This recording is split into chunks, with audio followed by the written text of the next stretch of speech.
Yeah, tough game. Cup semi-final, which you expect. Credit to Derek and his boys. I thought they gave everything to the contest, and we had to match it today.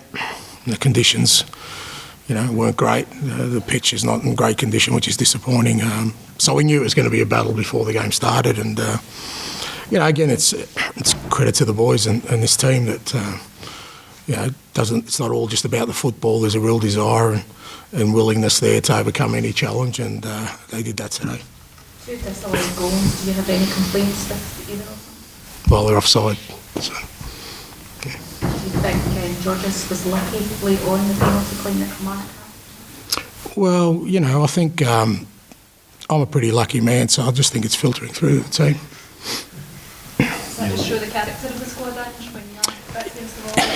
Yeah, I don't know if it was backs against the wall. I just thought it was a battle. It was an arm wrestle. It was a cup semi-final played in trying conditions where we were never going to get open space or be able to play through them because the conditions and their application to their gameplay didn't allow us. But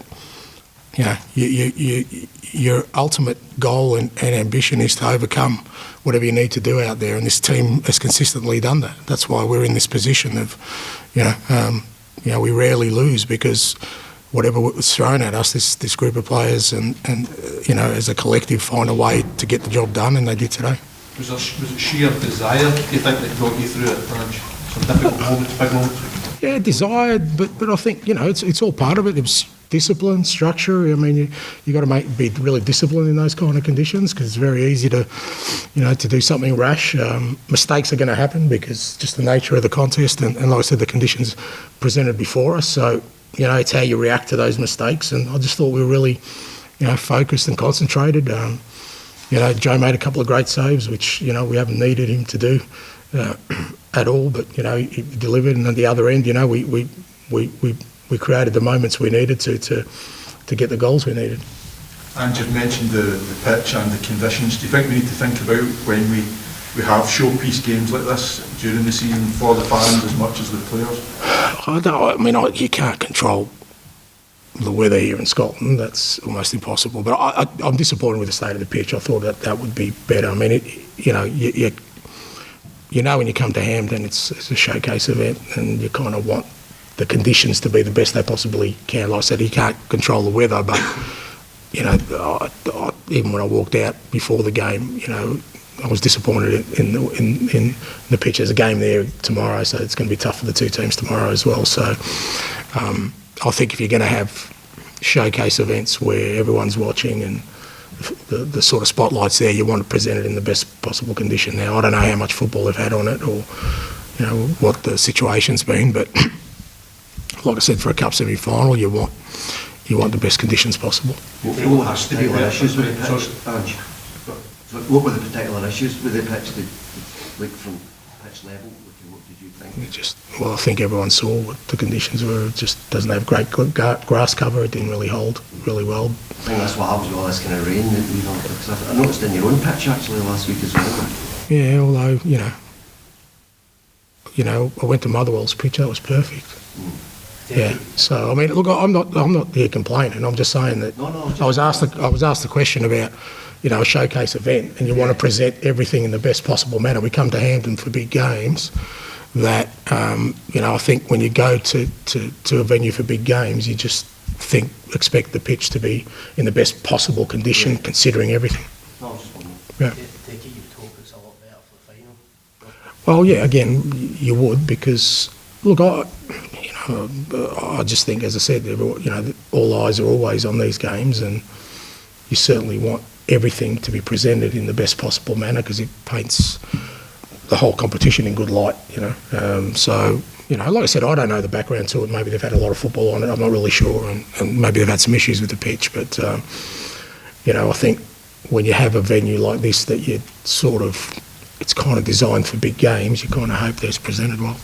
How vital that is another big opportunity to get a trophy next month, an exciting occasion for yourself and the players and supporters? Yeah, absolutely. Yeah, I mean that's a great thing. We've given our supporters another trip out here for a cup final, which when you start a year, that's your goal, that's your ambition at this football club to to be present when the trophies are handed out, to give yourself an opportunity. So, it's great. We'll obviously, park it now because we've got a game on Wednesday night. But in terms of, what we needed to do today was make sure that, as I said, when the final whistle went, we gave our supporters in this football club another opportunity to contest for a trophy.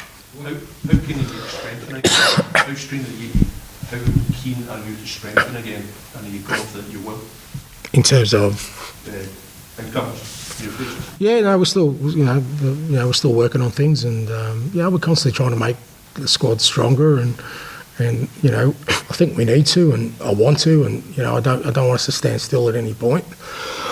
I think the three boys we've brought in will all make a contribution. They didn't today, but I've got no doubt that Alistair's already sort of contributed, but Tomoki and Yuki will both be will add to us and make us stronger. And if there's an opportunity to make us stronger again, we'll take it. I want us to take it because for us it's about ensuring we never stand still and make sure that we're always looking to improve in every aspect of our football club.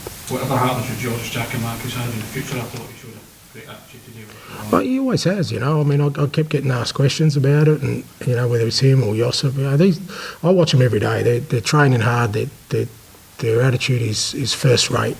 Again, you look at our second goal. It's Forrest to Turnbull to Giacomakis, three guys I put on. They're not.